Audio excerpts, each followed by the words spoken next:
сонголтоо хийхдээ яг ямар тавьж нэр дэвшигчтэй сонгох. Тэгэл ер нь бол эхлээд ямар ч тэр хүний хувийн амьдрал тэгээ нэг тийм юу хийжсэн, юу бүтээх болов гэсэн бодолтой нэг тийм хүмүүсийг л сонгоно гэж бодолтой л байгаа да. Ерөнхийдөө бол яг мөрийн хөтөлбөр нь яг газарт буусан мөрийн хөтөлбөртэй хүмүүсийг л дэмжинэ гэж бодож байгаа.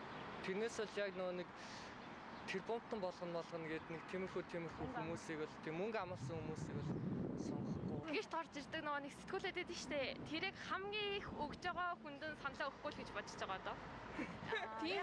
Тийм юмд мөнгө өрөө тэгэж өгж байгаа юм чинь жоохон санаж гэж тийм бодолтой. Хүмүүст илүү шинэлж байгаа хүмүүс гэх юм уу бүх сонирхолтой байгаа. Монголдо хийсэн бүх юмар л үзэж байгаа шүү дээ.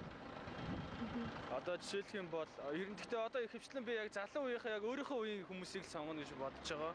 Тийм дээшээ томчууд хүмүүст нь өгөхгүй. Жинхэнэ ажилч хөдөлмөрч хүнийг л сонгохыг хичээдэг шүү дээ. Тэгээд одоо тийм хүмүүс байгаа хаад гэж найдаж шүү дээ. Дараагийн 4 жилдээ яг юу хийх юм, ямар хүмүүс баад тэр юм харж байгаа л юм дээ. Тааж өгж байгаа материал нь ер нь та хоёрын хувьд хэрэг ингээд үзэл сонирхол цаг зав зарцуулт энэндээ гэж найдаж. Нэг хадгүй шүү дээ. Тийм. Нэг таадгүй.